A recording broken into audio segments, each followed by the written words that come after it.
acabei de assistir o Vongadiris, já era o Ultron, e a Marvel finalmente chegou num ponto em que eu achava que ela chegaria. Que é um paradigma bizarro de o filme só existe porque existe um universo compartilhado, mas os problemas dele só existem porque existe o universo compartilhado e ele precisa ser de uma certa maneira, porque não tem outra maneira de ele existir, mas os problemas acabam sendo inevitáveis. E eu vou explicar isso voltando um pouco pro primeiro Vingadores, certo? O primeiro Vingadores, ele era um filme interessante porque, para começo de conversa, a própria existência dele já é sensacional e bizarra, né? Ele só existe porque você teve vários outros filmes que você foi fazendo, que a Marvel foi fazendo, e juntou tudo naquele lá, certo? Então, aquele filme, Vingadores 1, por mais que seja um filme raso, ele é um filme raso, eu acho ele... Pra mim, o principal problema dele é que ele é sobre nada, ele é uns caras fantasiados batendo em Alien por 2 horas. Sim, é isso que a gente queria ver e ele precisava ser dessa maneira da primeira vez, mas enfim, ele é um filme de gente fantasiada batendo em Alien. Ele funciona legal porque ele é um terceiro ato. Ele é o fim de várias coisas que foram acontecendo antes e aí culminaram naquele filme, certo? Ele é o fim do Loki, ele é o fim do cetro do Loki, do cubo cósmico, ele é o fim da origem do Capitão América, basicamente, certo? Então ele vai desenvolvendo várias ideias em outros filmes e aquele filme é um terceiro ato, certo? Ele é o fim de várias coisas. Só que ele não é só isso, porque ele também precisava ser um filme coeso, um filme com começo, meio e fim.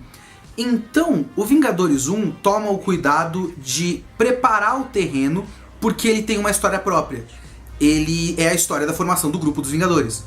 Então, ele toma um cuidado de fazer aquele trecho do começo, que é chatinho, mas é necessário, que é os caras acabaram de se conhecer e você precisa criar as relações entre os personagens e tal.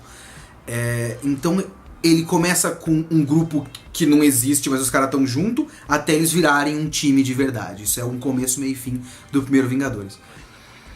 Esse filme do Vingadores 2, ele é diferente, porque ele não é um terceiro ato, porque ele não é a conclusão de nada, mas ele também não é um primeiro ato. Ele não é o começo de nada. Ele é um meio, ele é uma ponte. Ele é a continuação de várias coisas que vêm sendo trabalhadas, mas não é a conclusão de nada. E é isso que deixa esse filme esquisito. O Vingadores 2 ele é um filme ingrato porque ele tem um monte de missões, né? Esse é o problema desse filme. Ele tem muita coisa que ele precisa fazer. Ele precisa, para começo de conversa, precisa ser um filme de origem do Ultron, do Visão, da Feiticeira Escarlate e do Mercúrio. Ele precisa usar ideias que já foram usadas ao longo dos filmes para que a coisa pareça que tem um caminho, certo? Que a coisa esteja andando, porque ele não pode simplesmente começar do nada.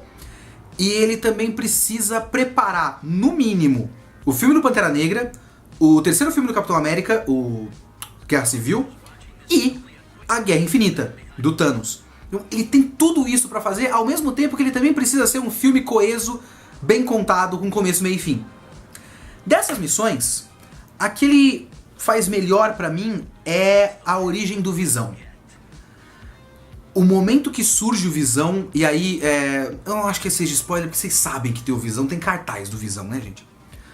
O momento que surge o Visão é pra mim o melhor momento do filme, e o Visão em si é a coisa que o filme constrói melhor. Ao longo do seu caminho, a gente vai vendo a coisa acontecendo até dar nele. Entendeu? Ele prepara um elemento aqui, prepara um elemento ali, joga uma informação aqui, e aí quando ele chega, bum! A gente tava esperando por esse momento. O Visão, pra mim, é a melhor coisa desse filme, porque é a coisa mais bem construída que tem. Tirando o Gavião Arqueiro também. Gavião Arqueiro e Visão, pra mim, melhores coisas desse filme. Agora, a parte que ele se dá mal é fazer um filme com começo, meio e fim. Porque ele tem a missão ingrata de que ele precisa continuar todas essas ideias ao mesmo tempo que ele precisa fazer um problema. E esse problema não pode exatamente ser uma conclusão que mate outras coisas. Então você coloca o Ultron no meio. E o Ultron foi de verdade colocado no meio. Você pega o começo daquele filme, desse Vingadores 2, o começo dele pra mim é muito esquisito. Porque você tem lá aquela cena de abertura, eu vou falar, não vai ser com tanto spoiler, porque é realmente do comecinho do filme, não se preocupem. É meio que a base do plot. O começo do filme, a gente começa no meio de uma missão, porque, vocês conhecem Vingadores, vocês vão juntar as pontas aí, eu não preciso explicar o que é essa missão. Quando eles acabam com essa missão, que é a primeira coisa que acontece no filme, o que eles conseguem na missão, o Tony Stark chega e fala: "Oh, peraí, isso aqui pode me ajudar a fazer..." Ele falando pro Bruce Banner: "Bruce, tá ligado esse negócio aqui? Eu acho que eu posso finalmente conseguir fazer aquilo que eu sempre disse pra você. E eu sempre quis fazer, mas eu não mencionei em nenhum dos outros 150 filmes da Marvel que eu apareci até agora. O Ultron!"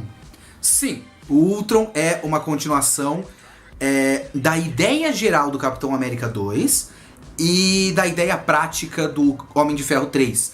Da questão dos vários robôs e tal, e dessa vigilância do governo, a política do medo, que é muito bem abordada no Capitão América 2, que é a melhor coisa que tem naquele filme, e pra mim faz dele o melhor filme da Marvel. Então, é uma continuação dessas ideias, mas o fato de que isso é o Ultron, e ele sempre quis fazer, é um bagulho muito estranho. Eu vi aquilo e falei: mas quando foi? Ele realmente, sabe, é estranho, é intrusivo. Por quê? Porque ele precisa criar esse vilão. Porque ele não pode, ele já matou o Loki, ele não pode usar os caras do espaço ainda, porque o Thanos ainda vai chegar, então precisa ser uma coisa do meio ali, certo? E aí depois tem lá a cena que ele deixa um programa rodando e tal, e BUM! O Ultron surge. E o Ultron surge do nada. E é isso que me tirou do filme, me desconectou do filme logo no começo. Todo esse começo é pum, pum, pum, pum, pum, sabe? As coisas simplesmente vão acontecendo. Porque, não sei se de repente eu tava querendo compensar o primeiro filme, que tem um começo muito lento. Nesse parece que ele tenta meio que contar uma história no meio de 15 mil cenas de ação. Muito legais, mas 15 mil cenas de ação. Então a coisa fica toda muito apressada. Tem uma parte no meio que envolve uma casa no campo, e eu não vou dar detalhes melhor pra vocês, mas se você viu o filme você sabe o que eu tô falando. Que o filme para... E aí ele começa a discutir ideias e desenvolver relações de personagem, de vários personagens. Desenvolve bem a relação da Natasha, Viúva Negra, com o Bruce Banner. Desenvolve o Gavião Arqueiro, uma das melhores coisas do filme, como eu já falei. Desenvolve, aí começa a ter aquela chama de atrito entre o Tony Stark e o Steve Rogers. Então, essas são coisas que começam a se movimentar nesse meio do filme.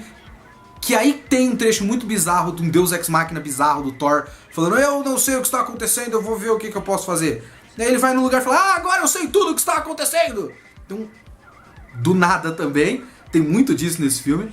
E aí a gente tem aquele final de filme do Vingadores, que absolutamente óbvio e exatamente o que a gente quer ver, e a gente sai feliz porque eles sabem fazer isso do jeito corretíssimo. Ponto. Tá certo que eu já tô cansado, depois de ver 2 filmes, eu espero que eles mudem um pouco essa dinâmica de um monte de boneco de massa dos Power Rangers e cenas legais dos Vingadores batendo nos bonecos de massa dos Power Rangers. Tá bom já disso. Vamos mudar um pouco essa dinâmica. Mas os caras sabem fazer isso. Os caras sabem, ponto. Certo? Então, eu não tive nenhum momento onde eu falei: "Uau, caralho, é isso." Eu não tive nenhum momento de: "Olha, eles estão preparando tal coisa", que fosse surpreendente, porque eles preparam o Wakanda. Eu sabia que ia preparar o Wakanda. É óbvio que eles vão preparar o Wakanda, sabe?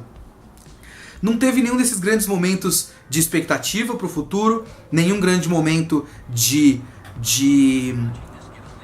admiração profunda, como teve no primeiro filme ou em vários filmes da Marvel.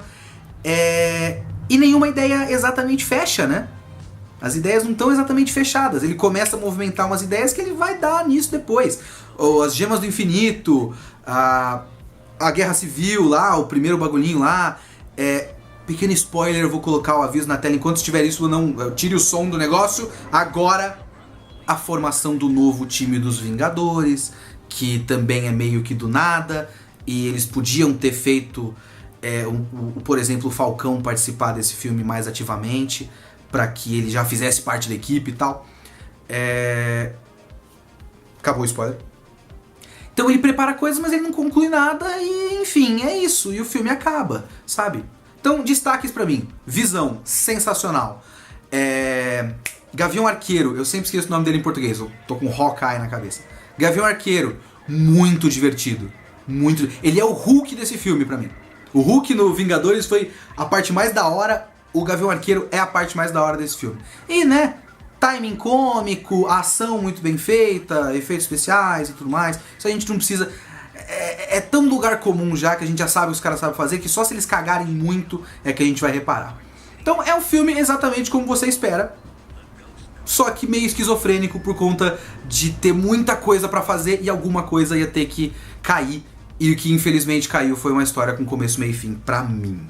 Essa é a minha experiência, eu gostei do filme, eu curti. Eu iria amanhã assistir de novo, obviamente, porque é um filme muito divertido, porque é isso que esses filmes são. Eles são digeríveis. Mas a própria Marvel já fez coisa muito melhor.